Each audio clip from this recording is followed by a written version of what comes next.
Today is Saturday, the 18th of November 2023, and we are all gathered here for the 108th session on mindfulness for beginners in the English medium. And to our great fortune, we have Vanaya Homa Dhamma Kusala Thero joining into the session, representing Nissarana Forest Monastery. On behalf of all of us who joined the program through Zoom and through the live stream, I would like to welcome Bhante with great respect to today's program. And I would also like to welcome all of you who are logging on to the session through Zoom and those of you who are joining through the live stream. Our program will commence with an in-session practice guided by Venerable Bhante, and then we will move on to the talk on mindfulness, and then we will go on to the question and answer session. So to commence things, I would like to hand over the microphone to Bhante to commence the in-session practice. Over to Bhante, much merits. Thanks, Namanta. Hello, everyone. To start today's session, let's do a walking practice. For this, you need to find some space where you can walk comfortably, probably 10 to 15 steps. That type of a space would be enough. When you have this space, just start walking and be comfortable in your walking posture. Walk back and forth in this space and try to be present with the walking body. When you try this, it is natural that initially you struggle to maintain your attention with the walking. That's fine. When you continue for a while, you start to notice the things in the present moment, the things that are happening in the present moment. Simply notice how the body walks. Pay attention to the sensations of the walking body. You may feel the texture of the ground. You may feel how the weight is shifted from one leg to the other. Just simply try to be present with the walking. Time to time, it's natural that the various thoughts, memories, future planning, these things come. Surrounding sounds, surrounding sights, grab your attention. That's fine. It is natural that this happens. But with awareness, we can again and again return to the present moment. Notice that you are lost in thoughts. Bring your attention to the walking body. Try to keep your attention with the walking body. Naturally, your attention will go away to other things. Gradually bring it back. So this process we are going to do again and again. Repetitively, we try to be present with the walking body. That's what we are going to do. So as a group, let's try a walking session for a few minutes.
Okay, everyone, now you can return back to your seats.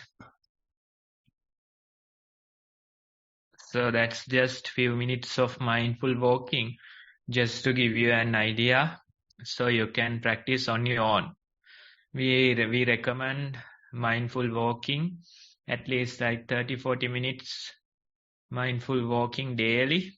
If you can do, that'll make a huge difference in your life, especially in your meditation as well as the energy level that you'll feel. So try this on your own. If you practice daily, then you'll start to see the benefits of this. With that, Namanta, you can take over. Much merits by Bhante for the guidance. Next, we have the talk on mindfulness based on the topic scheduled for today, and I would like to invite Bhante again on behalf of all of our benefit to commence the talk. Over to Bhante again. Much merits. Okay, everyone. So today we are having a new topic. We'll try to take some time to discuss what this topic is about. Now, the title is Fearlessness in Observing Self. That's the idea, that's the title. So, let's see how this is related to our life and how we can understand the practice better with this topic. Now, it's natural that we may have various things that we are afraid of facing. In this life, we may have past wounds, psychological wounds, certain incidents that happened. So in a way, when these thoughts, when these memories come, when these fears come, we are in denial. We prefer avoiding these thoughts, we prefer avoiding these memories. That's how we try to deal with them. So this is natural behavior for us. All of us have various fears. They are identical to us, and we always try to avoid these things, suppress these things, deny these things. Okay, so when it comes to the practice, in a way, when we talk about mindfulness, we are trying to observe ourselves. We try to walk in a comfortable manner. We try to sit in a comfortable manner. And we try to be present with the body. So when we try this, we recommend you to take your breath in the sitting practice as some kind of a place to keep your attention. Then let's say in walking, we suggest that you bring your attention to the prominent walking sensations. Maybe it is the sensations at your feet, right? So this way, we try to observe ourselves. We try to be mindful in the walking and sitting posture, right? So this is our practice. This is our practice. And this is how we start our mindful practice. So when we introduce this breath, or when we introduce the sensations at our feet, sometimes we introduce as a reference point. We say that take this as a reference point for your attention. Take the steps, takes the breath as the reference point. That's our suggestion, right? But when we think about it, actually the breath is more like a launching pad. The steps are more like a launching pad, right? That's why we recommend these sensations to you.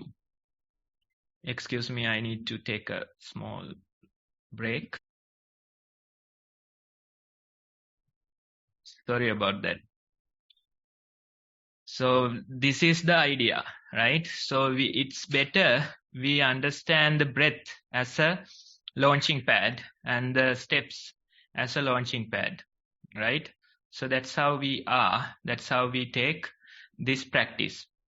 So for a beginner, we suggest that try to keep your attention with the breath. Try to keep your attention with the steps. Try to bring it back again and again. Repetitively, we are bringing back our attention to the breathing. Repetitively, we are bringing back our attention to the walking sensations. Even in our day-to-day life, we try to bring our attention back to the bodily sensations. Whatever you are doing, you'll have some bodily sensations related to that activity. So we take this body, the bodily sensations, as a launching pad. That's where we keep our attention.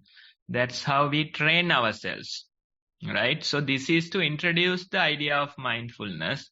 This is just to introduce the mindful practice. But with time, when you mature in your practice, naturally, you start to notice that various past memories, thoughts, these things appear. While walking and while sitting, you start to notice that these thoughts, memories appear. Some people, they think that it's a disturbance to their practice. They think that the thoughts shouldn't be there. They think that these memories shouldn't be there, right? But actually, now the practice is maturing. Now the practice is growing. So what we are recommending is that allow those thoughts to come and go. Allow those memories to come and go. Allow those emotions to come and go while you being aware that the body is breathing, while you being aware that the body is walking. That very willingness is important. In a way, you are allowing your own thoughts, your own memories, your own emotions to be there. Instead of suppressing them, instead of denying them, you just let them be while you knowing that the body is breathing, while you knowing that the body is walking, right? So this is the proper guidance when it comes to this practice. Okay, naturally you start to notice your thoughts, emotions, memories. Naturally you start to accept these thoughts, emotions, memories. That's how you have to deal with them. Don't try to suppress them. Don't try to deny them. Instead, let them be. Under the light of awareness, under the light of mindfulness, you can allow these thoughts, emotions to come and go. That very practice is important. Now, when you develop certain confidence in this practice, sometimes we say, just let the mind wander. Just let the mind wander and see where it goes. Usually when you allow the natural flow of your mind, when you allow the natural flow, you realize that it goes to places that you don't like. Maybe past memories are there that you don't like. Maybe certain incidents are there that you kept avoiding. So this is how we experience the practice. Majority of the people, they don't like this. They prefer that calm, some kind of a high state as a meditation. But this is the actual meditation. This is the proper meditation. In a way, you have to be fearless, observing oneself. In a way, out of this vulnerability, your strength or your practice grows. In a way, when you face these thoughts, when you face these emotions, when you face these fears, you are vulnerable. You are vulnerable in that moment. So most of us, we don't like that feeling. We don't like to be vulnerable. Instead, we want to, stand strong. We try to avoid them. We try to use various methods. We try to use drugs. Somehow, we don't want to face this. But when the practice matures, this vulnerability comes. That is a good sign that your practice is growing. That is a good sign that your practice is maturing. So we suggest that you just accept these thoughts, accept these memories, accept these emotions, and just be there. Be vulnerable for a while. And when you do that, that's how the practice is truly maturing. Certain insights come into your own life. Maybe certain things you kept avoiding them. You kept suppressing them.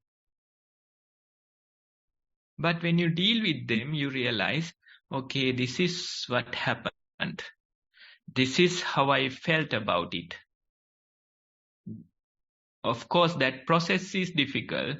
The process you don't feel appealing, but when you face it, naturally, you develop the strength in your mind. Naturally, you develop the practice in your mind. So that's the very idea that we are suggesting. Gradually, you have to allow the practice to mature. When these thoughts, emotions come, just let the mind wander. We are recommending this because you know where to come if you feel fearful. You know the breath. You have trained yourself to know that. You know how to return your attention to the breath. You know the bodily sensations while walking. You know how to return your attention to the bodily sensations. That you have practiced thousands and thousands of times. When you have that confidence, we say allow the mind to wander. That's why I said they should be considered as a launching pad. Instead of a reference point, they should be considered as a launching pad. You start your journey there, you go into the sky using this foundation, and when you go into the sky, you don't have to think about the foundation again.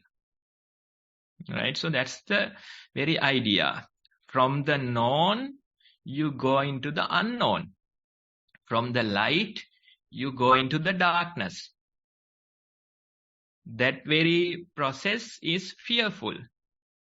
That very process is vulnerable. But that is what you have to do when you start your practice. Gradually know the foundation, which is your breath. Gradually know the bodily sensations. Gradually know the walking sensations. Use it as a foundation. Use it as a launching pad. That's the known area. The breath is known. The bodily sensations are known. But when the practice matures, you gradually move into the unknown. When that change happens, you feel vulnerable, you feel fearful, you feel like avoiding the meditation. But that same process will create strength in you. That same process will allow the practice to mature. It's going to be a struggle. It won't be easy to accept. It won't be easy to face. Some people, when they hear this, they think that, okay, vulnerability is good. So I must surrender and just walk into it. That's not how it happens, right? It's not me. And it's a struggle. It's going to be a struggle. But it's a struggle that's worth facing. Again and again, your mind fights back, trying to stop this process, trying to stop this vulnerability. That fight is there. But when you continue your practice, weeks, months, years, when you continue like that, gradually you know now the mind feels more and more comfortable going into the unknown. Now the mind feels more and more comfortable facing these thoughts, emotions of mind. That very process is what we call the practice. You are gradually practicing to accept these things. You are gradually developing the strength to accept these things. So that very experience, all of us, we have as the practitioners. Now I met this person few days ago.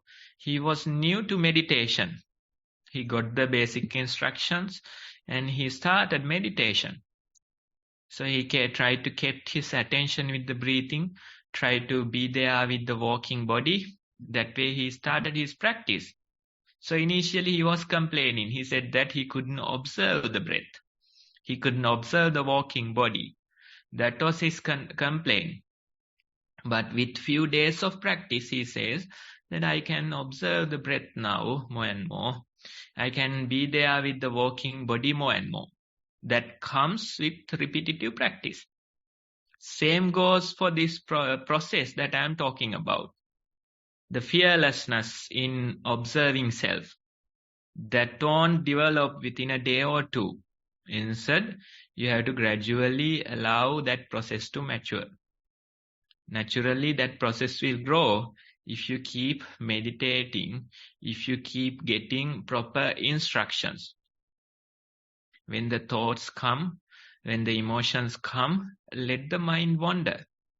Let the mind wander because you know your bodily sensations. You know where to come if you need to. When you know that reference, when you know that bodily sensations, just allow the mind to wander. See where it goes, maybe to the past memories, certain incidents that happened, and it will replay in your mind again and again. When the incidents are replayed, you feel the same pain, you feel the same fear. Maybe it is analyzing the incident from different angles, from different viewpoints. So most people, they don't agree that this is meditation. They think that this is wandering mind. This is not meditation. This is not proper. They think that they have to avoid this. But this is the very healing process that we have to go through. Mindfully, you are aware. You are probably not observing it as a third-person view. Instead, you are simply there. You are witnessing the process that's happening. You are facing it. You are fearless. You are there with that process, the thoughts, emotions, the stories. You are there with them. You are witnessing them. That very witnessing is what we call the practice. Initially, you might observe yourself as a third-person view. Right? As an outsider, you are observing. So in a way, there's this observer as a third person. Intentionally, you are observing. Intentionally, you are observing this process. But when the practice matures, this third person view disappears. Instead, when the proper mindfulness comes, you are just there. You don't have to intentionally do anything. Instead, simply be with that process. As long as you are witnessing it, as long as you are there, it is meditation. In a way, we say that inferior mindfulness, you tries to be mindful. That is how you do. But when it comes to superior mindfulness, there's no doer. You are not trying. Instead, naturally, the mindfulness is there. You allow that process to continue. That's what we are doing. That's how the practice will mature. It won't take so much time. Within few weeks, you are starting to experience this. If you get proper instructions, if you write your meditation reports, then you can continue. You can allow this process to continue and see how this process is allowing your practice to mature. In a way, we are allowing this mind to wander and simply be there, simply witness it. When you allow it to wander, it goes to various places, various incidents, various memories, various thought processes. Some of them, there may be some images, some people, maybe conversations. So most of them create doubts. Most of them create vulnerability. But that's okay. That's the very practice. You just allow it to continue and see how it goes. Not within a day, not within a week. Just allow it to mature. Right? So that's the very idea of the practice. In a way, we have to be fearless in observing oneself. When we are fearless, you see that the vulnerability comes. Memories come. Thoughts come. Certain incidents come. But that same vulnerability will allow the practice to grow. It will allow the practice to mature. Even in your day-to-day life, when you are vulnerable, let's say somebody comes and, accuse you of something, or maybe due to something you feel so fearful, right? So these are the proper moments for you to meditate. When you feel this vulnerability, that's where you should be meditating. Most people, they think that the meditation is that as long as you are comfortable, you can meditate. When you are in a bad mood, you can't meditate. When you are fearful, you can't meditate. When you are vulnerable, you can't meditate. That's not true. That's not how it works. Instead, even in your day-to-day life, when certain difficulties come, that's the opportunity for you to meditate. When you feel the friction in your mind, that's the opportunity for you to meditate. When somebody is coming and accusing you, that's the opportunity for you to meditate. When things don't go as per the plan, that's the opportunity for you to meditate. So all of these situations, they are vulnerabilities in our life. That very vulnerability, if you face it right, if you face it as a meditation, if you face it with confidence, then that will allow you to grow. In a way, whatever we do, we are risking something. Let's say talking to somebody, right? We are risking not being rejected. If you talk to somebody, we are risking being rejected. But that risk is worth taking, right? If you love somebody, we are risking the heartbreaks. But that risk is worth taking. In a way, living means we are risking the death. But that very risk is worth taking. So as the practitioners, we are not avoiding living. We are not avoiding life. Instead, we face the difficulties. We risk things. Those difficulties, those risks, they'll allow the practice to mature, and we'll be living more and more. Right? Again and again, we are making mistakes, but we are learning from them and moving forward. Again and again, we are risking things. When we risk them, when things don't go as per the plans, as per the expectations, we feel vulnerable, we feel pain, we feel fearful. But that's okay. That's a risk worth taking. Right? Most people, they are too naive. They don't take any risk. They don't try anything. They are just comfortable in their, comfort zone. They won't go outside of it. But I assure you, there won't be any lasting peace there. If you want to find lasting peace, you have to move outside from your comfort zone. You have to move from the known to the unknown. Instead of avoiding life, you have to face it. You have to risk things. That's where the practice is. That's how the true practice matures. So that's why when you are meditating for a while, when you grow your practice for a while, we recommend you, playing with this practice. Maybe you can go teach somebody. When you go teach somebody, then certain questions come.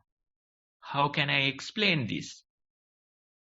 How to explain this process? What should I tell them?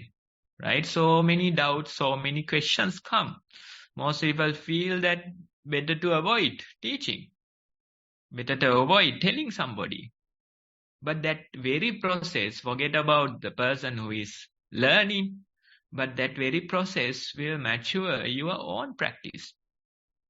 Your own practice. So in a way, we know this practice, we get to know it, we keep practicing. While practicing, we go out to the world and experiment with it. In a way, we become risk lovers and see how the practice is helping. How the practice is helping. You won't be successful all the time. You will definitely make mistakes.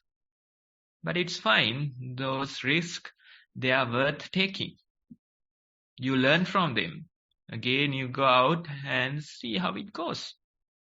So even for a monk, even for a meditating yogi, those instructions are there. Early in the morning, you go to the village, you go on Pindapata, you go out to the world. And when you go out to the world, certain fears come. Sometimes certain things are there that you don't want to face, right? You become vulnerable when you go outside. As long as you are in a forest, as long as you are in a monastery, you are safe. But when you go to the village, you are vulnerable, right? But that vulnerability should be faced, and you have to face it. That's how the practice will grow. Then in the afternoon, return to the monastery, go to a quiet place, simply start your meditation. See how you performed. In the morning, all the incidents will come into your mind. All the wounds will appear in your mind. Right? Next day also, you go out to the world and come back in the evening and start meditating again. So this is the recommendation. Again and again we are risking things and see how can we learn more from this process. How can we grow our own practice from this process, right? So that's why know the practice, do the practice, then go out to the world. Go to your workplace, deal with your family matters, deal with the worldly people. So many different people are there. Some of them easy to deal with, some of them really difficult, right? But when you deal with them, you learn something. You learn not about themselves, but about yourself. You learn about your own fears. You learn about your own mistakes. And next day also you go and try to face them. So that's how we have to grow our practice. That's how the practice will mature, right? So you can see there's a big part that vulnerability plays in the practice. If you don't want to be vulnerable, then I suggest that your practice won't grow. You'll just be a beginner forever. But when the vulnerability comes, that's a sign that the practice is growing. Even in your walking, sitting meditation, when the vulnerability comes, that's a sign that the practice is growing. As long as you are comfortable, as long as you are in the known, the practice is not really growing. That's why I get to know the bodily sensations, repetitively train with the bodily sensations, use them as a launching pad, right? When you are ready, and will move unknown. When that happens, you simply have to allow that fearlessly face that process. See what are the results facing that process will bring you. So that's the idea I want to give today. Thank you for listening. Much thanks to Bhante for that excellent advice. And next we have the question and answer session. coming up, and I would like to invite Bandul uncle to commence the question and answer session, starting off with the introduction to beginners, and I will share the screen for the slide. Avasarai Bhante, dear Dhamma friends, as a beginner's guide to mindfulness practice. So you can see the two videos here, the basic instructions, how to do mindful walking, mindful sitting. So the practice is to start, you allocate a small time for mindful walking and mindful sitting. So continue the practice until you complete 2 hours of each practice. So then you move, so you get a little bit of grasping of how the mindful practice is. So then you move to writing your experience, the reflection report. So, so you can write your mindful walking. So you can write in your report. So how do you, when you're walking, how the texture of the ground, the pressure point, how do you feel the pressure point on the sole? So the body weight move from left to right, left leg to right leg. So these are the your experience. You can write it. The same your sitting practice. So you can sit. How do you feel your sitting? The pressure points. So how do you feel your in breath, the out breath, the difference between in breath and out breath? So this experience you can write in your report. So once you write your report, you can forward the report to a report in this Google form. So just click this link, or you can email to the email address here, beginners@gmail.com.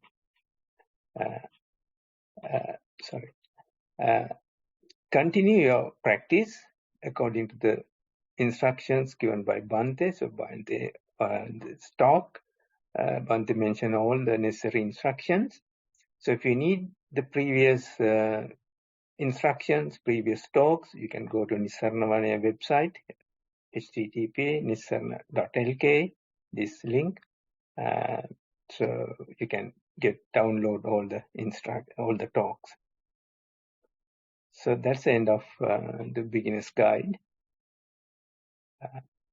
Now I'll move to today's report. Bhante, there is one report today, so I'll read the report, Bhante, with your permission. Okay. Sitting meditation. Noted position of body, hands on lap. Felt cold air on back, warmer air in front, coldness of hands. Mind was full of inner chat, then went to breath.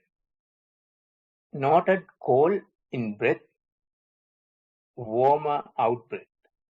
Pain in chest, noted anxiety in mind, and immediate thought that the pain is just that and within bracket not mine, and it would change or pass, which it did.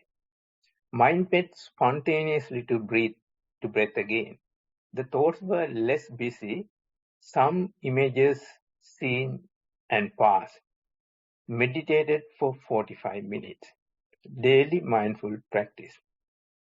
Walking, pushing a pram, first on even path, then on an uneven pavement, then in a park.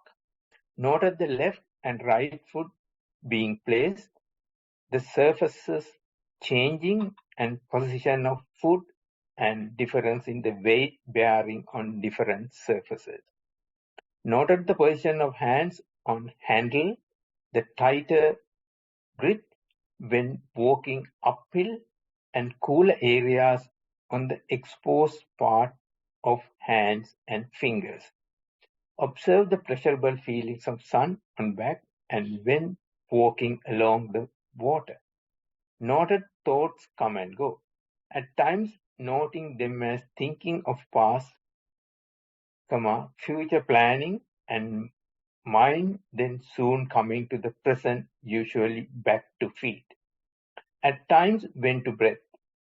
At one point saw dog walkers, some dogs not on leads. Noted the mind planning what would need to be done if a dog attacks the baby.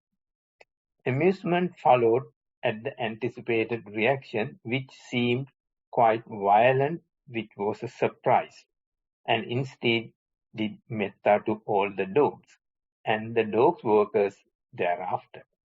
Walk for 1.5 hours, with much gratitude to Bhante and organizers. End of the report, Bhante.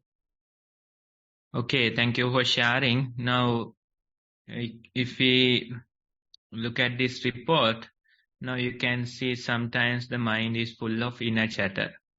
Sometimes the pain is there, right? Sometimes the fear is there. What happens if the dogs attack, right? So these different situations are there in your report. So when they come, we are not comfortable. When the mind is full of inner chatter, we don't feel comfortable. When there's pain, we don't feel comfortable. And when there's fear, we don't feel comfortable. So this is the very practice that we are doing. Although it is not comfortable, in a way we are fearlessly observing it in the sake of the practice. That's what we are doing, right? So when the inner chatter is there, let it be under the light of mindfulness. When the pain is there, let it be under the light of mindfulness.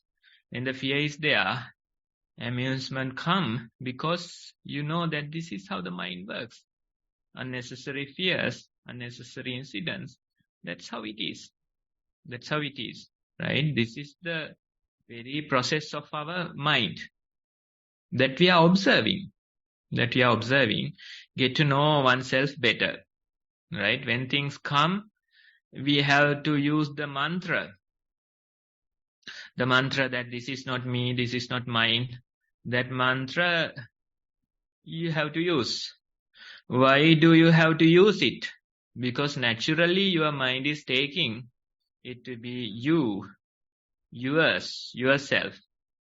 Right? Because our mind is taking it as me, mine, myself, we have to use this mantra. Right? So you understand why there's a need for the mantra. Because our mind is naturally taking these things to be oneself, to be me, to be mine, to be myself. Right? Because of that natural process, we have to use whatever the things that will work. Maybe use a mantra.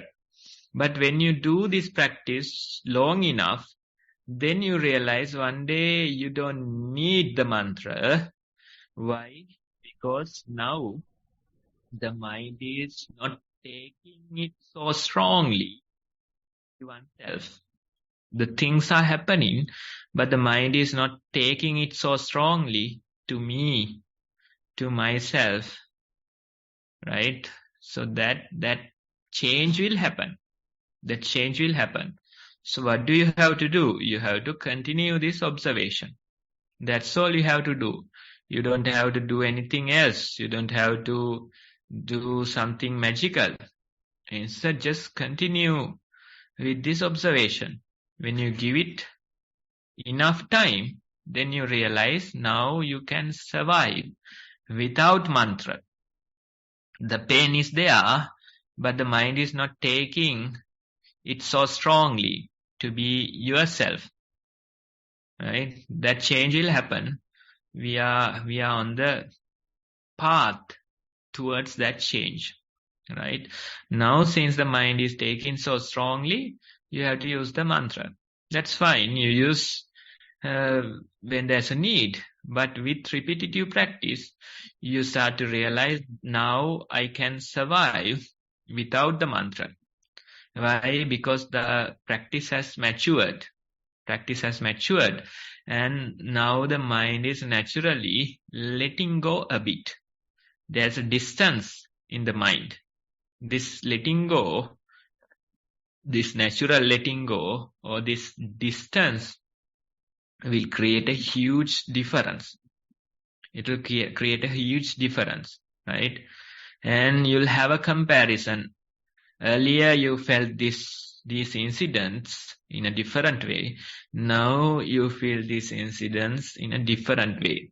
Now there is some distance, right? Remember the analogy about traffic jam? If you are among the traffic, if you are in the traffic jam, if you have no distance, then you suffer a lot. You are watching the watch, trying to get out of this place. You are thinking that you are too late for work. Various thoughts, anguish, feelings come.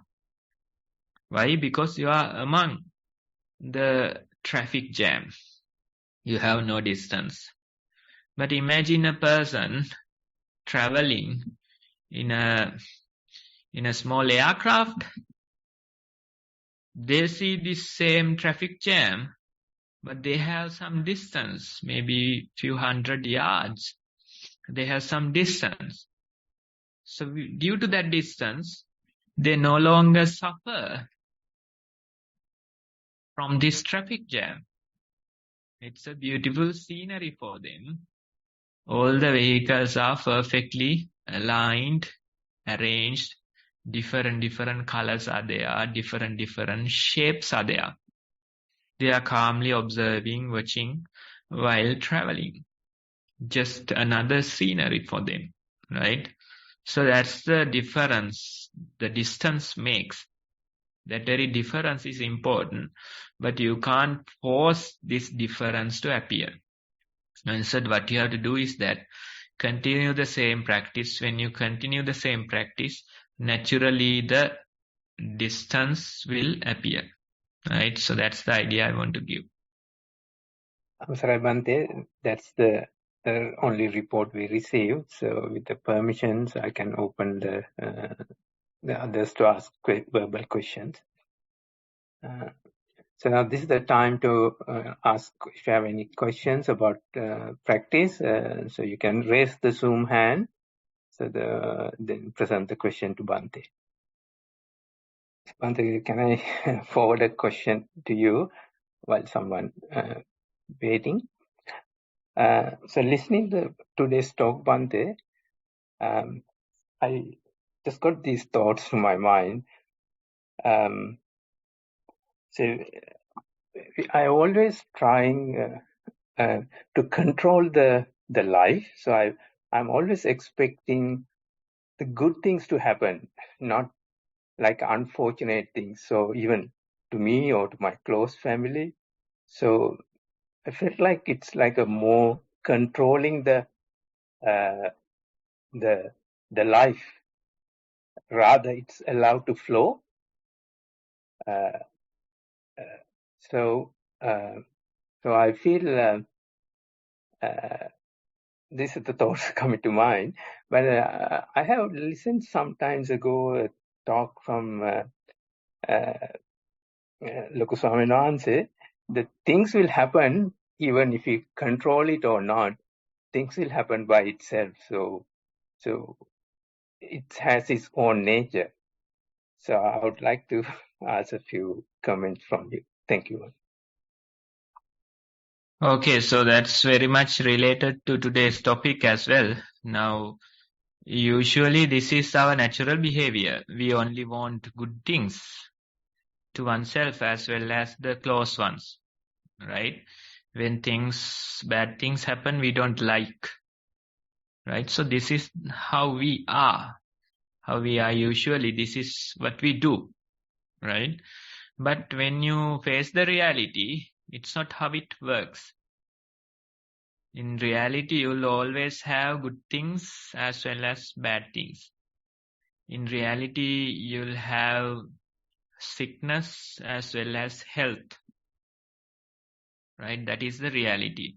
So if you only expect good things, if you only expect health, then as a result, you'll suffer. Because in reality, you have both parts. You have both good and bad. You have both sickness and health, right? So as a result, you'll suffer. That's the only result it will give, right? So that's why we say in the practice, we gradually learn to accept these things. That is the very practice that we are doing, right? Gradually learn to accept your own thoughts, fearful thoughts, bad thoughts, evil thoughts, right? We are not trying to get rid of them. Instead, we learn the art of accepting them. When things don't go according to your plan, we try to accept them and see how our mind is resisting. So this very struggle is our practice. Gradually developing the ability, gradually letting go of the control. Right? It's not easy. It can't be done within a week or a month. We are so controlling. In a way, we are control freaks, That's how we are, right? So you have to, it's going to be a battle, letting go of this control. It's going to be a difficult battle, a street fight, right? But gradually we are facing it. We are letting go of this control. So imagine when you send kites, let's say children, they send kites, right? So they have this string in their hand, and that's the control that they have. Although the kite is in the sky, they have this string, they have the control. Let's say the string is broken, what happens? The child cries. They don't like it. Now they have lost their kite. They have lost control. They fight it, they cry, they beg, right? This is how they are. But when you think about it a little bit, when you accept that process a little bit, you realize now the kite is going according to the nature. It no longer has control. It no longer has this string attached to it. Instead, the kite is moving perfectly according to the nature. So in this practice also, in a way, we are trying to appreciate this natural flow of the kite. We are control freaks when we start. We want that string. We want that control over the kite. But gradually when you accept, you know that the nature's flow is perfect. Right? When you let go of that grief, when you accept that incident, you realize now the kite is flowing according to the nature. That very flow is perfect. You don't have to adjust it.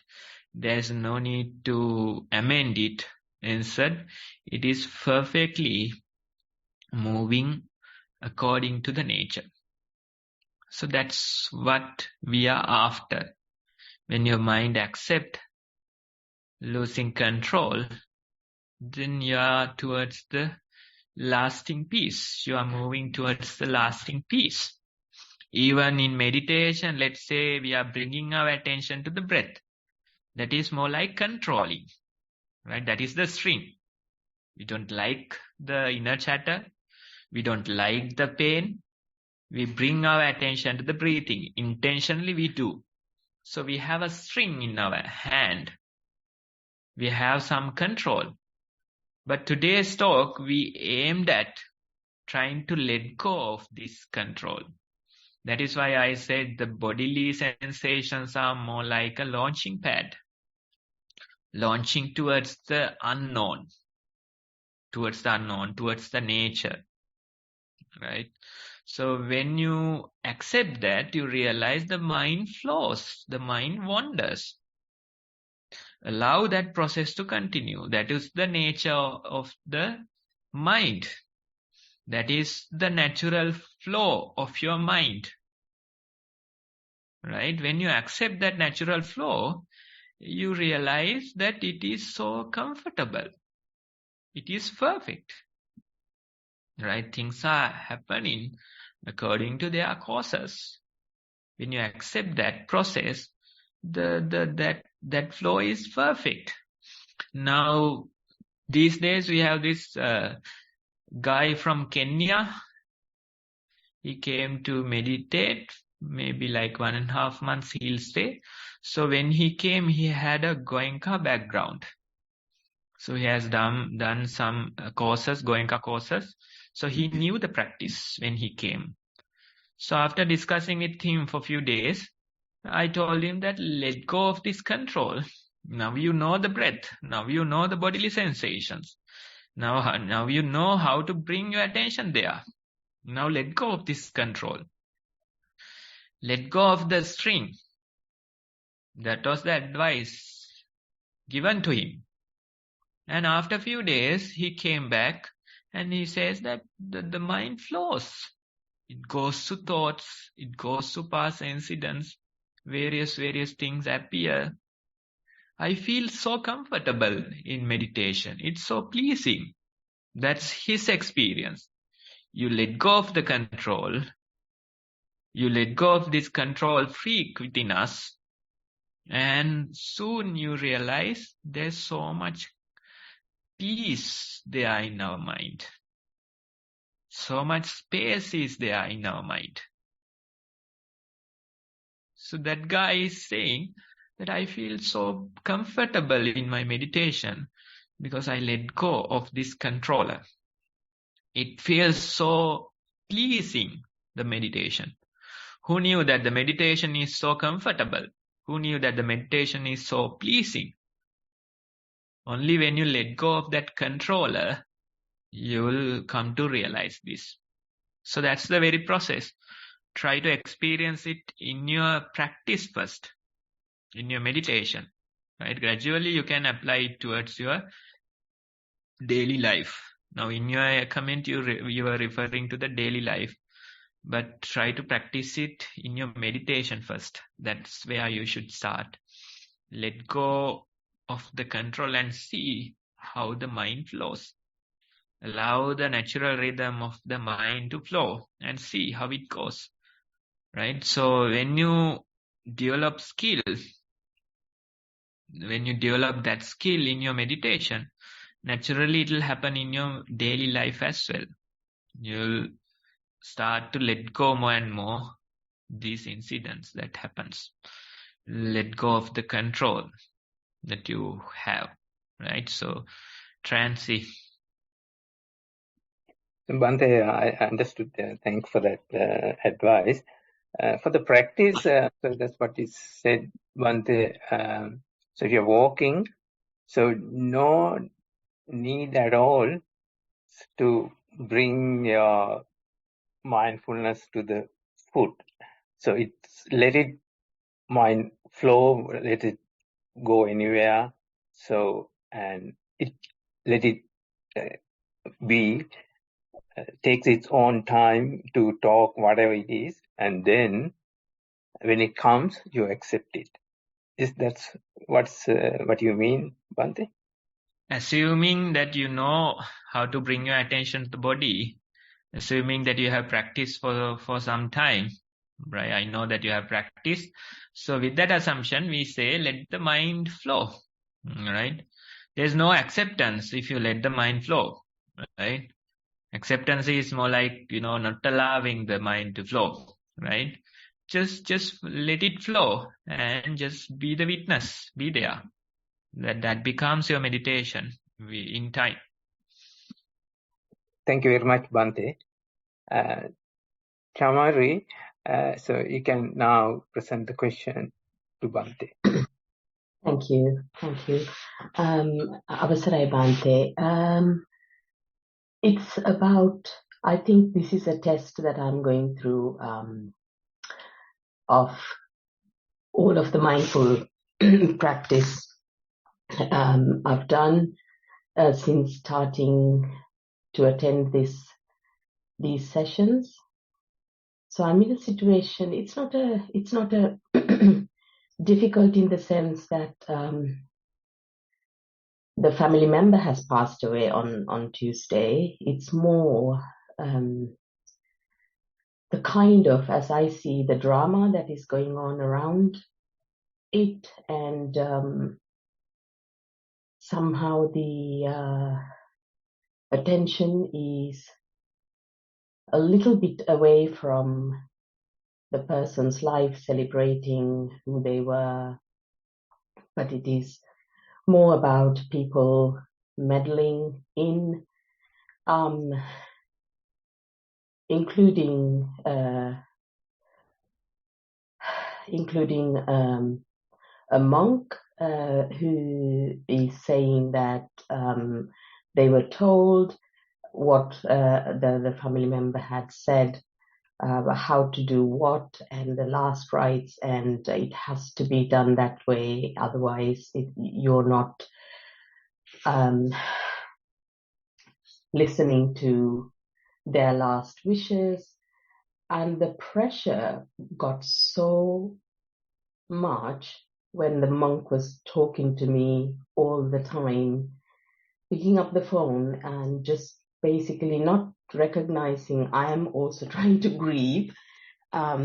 So when you said in your talk about the traffic jam, that's how I felt. I'm just there. Nothing is moving, and I don't know what's going to happen.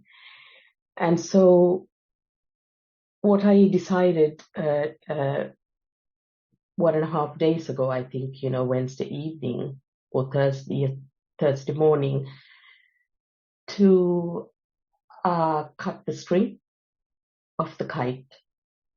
And I decided to go to work. I have taken time off. And I thought, no, yesterday I just need some space, some breathing space, just change of scenery.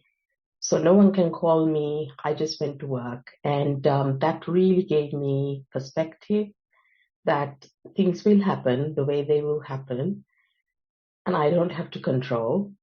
And I said to that monk, okay, do whatever you need to do. The family also has a say in it. Let the family decide. I'm in the family as through marriage, but the sons are there of the person who passed away. So you speak to them. And I handed over the responsibility of what needs to happen. So there was no say for the family. It was, this is what the family member who passed away had said. So it has to happen that way. So that was the pressure I felt, and I came right out of it. I feel a little bit better. And there are people in this group who knew the family member very well. So I'm taking a huge risk because I don't know what they're thinking. But I think I'm brave enough to ask you because there is no other time to ask. That's the situation, Bhante. Okay. I think the most important thing when you face such matters is to, this ability to share in a Kalyana Mitra group where you can share without any judgment. That is something rare, that is so important, right? Because what you experience, we won't feel it. Of course, some people would say that I understand, but can they really understand? It's your reality. You are the person who is suffering. So what we can do is just be the listeners, listen to what you have to say, listen to how you feel, right? That we can give, that's the very purpose of this program. right? When you should have some kind of a kalyana mitra support in your life. If you don't have that, then it's not good for our life, because the bad influence is anyway there, right? Majority of the society, it's the bad influence, right? So this foundation or this program, we take it as a open space with no judgment, where there'll be ears who listen, right? So that's the most important thing I have to mention, that you have to share this. You have to tell about your grief. Don't try to hide it. Just express it. If you feel like crying, cry. Do what is necessary to take care of your mental health. So what you have done is very good. You created some space. Let go of the controlling. Let go of the kite, because it's overwhelming. It's too strong, right? And just create some space for you. That is important, right? So that action you have done, right? That's the very step towards healing, right? Otherwise, we keep fighting. Now, look at the drama that's happening here, right? So everybody is having good intentions, right? They are trying to do good, especially the monks. They always try to do good, Now in the evening time, we hear so many loudspeakers from the village. Everybody is preaching good. But is there good in this country, in this village?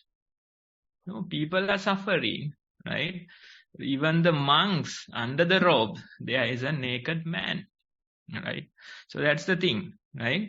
So that's why they say road to hell is paved with good intentions, right? Because you try to do good. But if you know meditation, you know that good and bad both are connected. Both are connected. If you do good, that's the bad is the other side of the coin, right? So that's why if somebody is too caring, if somebody is too compassionate, if somebody is trying to do good all the time, you have to be careful, right? Stay away from that person, because definitely it will come back to bite you, right? So that's how the reality is. That's why as meditators, we try to let go of both good and bad, right? Now, if you take this new world, one of the new world analogies, now Batman, right? He tries to create good in this world, right? No bad, fighting bad, right? That's his behavior. But because of that behavior, the joke is not just doing bad, but he's challenging even the concept of good, right? So as a result, both are interconnected. Batman and the Joker, both are interconnected, right? So that's why they say you try to do good, right? And as a result, the bad will be there in this world. So the meditator, they try to refrain from both good and bad. Allow them to handle their work. Just tell them that, talk to that person, handle with them.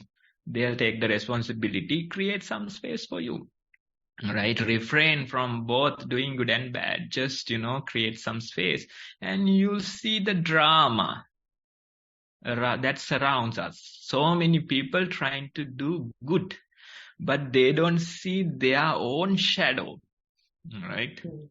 So Jungian shadow, Carl Jung, he's giving this idea of shadow, right?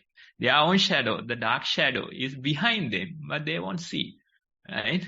They say that I'm trying to do good. You have to do this. This is what that person expected. All the things they are saying, trying to do good, but they won't see their own shadow. So as meditators, we just refrain from it. Just observe what is happening. Don't try to judge. Instead, just be the observer and see how this drama is happening, how both good and bad is interconnected, right? So that same process, that very process will allow us to go beyond good and bad. That's where the true peace lies. That's where the true peace lies. You have to go beyond good and bad, right? And that's why Rumi is saying there's a world that's beyond good and bad, right? When you lie down on the grass of that world, there'll be no judgments. There'll be no good and bad. There'll be no small or large. Nothing is there. Instead, there'll be peace. And he says, I'll meet you there. I'll meet you there. So that's the practice that we are after. If you hold on to the good, inevitably we are holding on to the bad as well. So that's what happens in this world.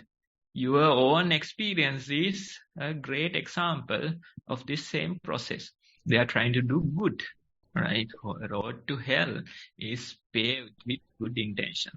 That's the idea I want to give.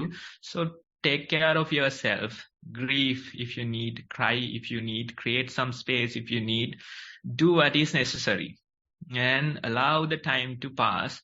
See the drama, observe the drama, right? Allow the time to pass, and within few weeks you'll be much better. So that's all I have to say. Thank you so much, Bhante. Much merit to you. Thank you, Bhante.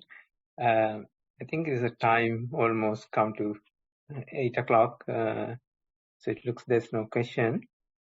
So I'll thank the Shamari sharing experience, and then Bhante would nicely correlate all the questions with the practice. So I'll wish the merits gained from this.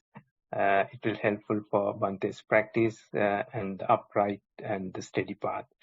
Thank you, Bhante. Over to you, Namanta, to continue. Thank you very much, and much merits, Kundulanka. Thank you, and much merits to Bhante as well. So now we are coming to the close of today's session, and I would like to share all the merits gained through the session to Venerable Bhante, Homagama Dhamma Kusala Thero, from Nissarana Forest Monastery, and I would wish that these merits will have a positive impact on Bhante's own practice, and that it will keep flourishing into the future, and that we may also benefit from Bhante's own expertise in the future as well in this manner. Also, I would like to share these merits with the Chief Abbot of the Nissarana Forest Monastery, Most Venerable Bhante Udairegama Dhammajiva Mahathero, for requesting this program to be initialized and for supporting this program in this manner.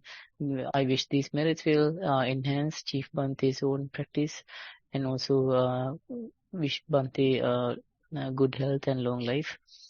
Furthermore, I would like to share the merits with the wonderful team of organizers who are behind this program, and wish that these merits will have a positive impact on their own practices. And I would like to thank all of you who are joining through Zoom, and also some of you who would be joining through Facebook live stream. Thank you for joining our session, and also I wish these merits will improve.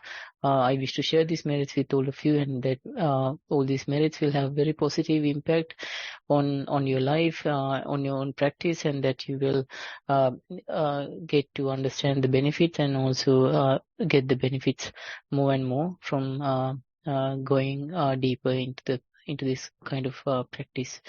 So the program will be there for you next week at the same time in the same manner, and I would like to wish you all a happy and mindful week ahead, and we will see you next week. Thank you. I will end the Zoom session now.